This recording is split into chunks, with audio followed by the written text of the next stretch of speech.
rumeksa ingsun lakune stangaya wara kelawan mekak hawa kang dur angkara senajan setan gentayangan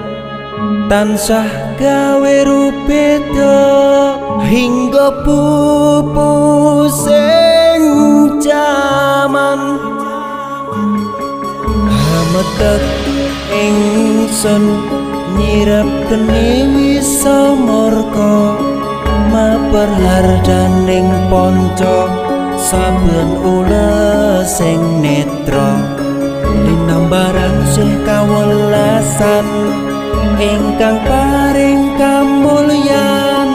Sang Hyang Jati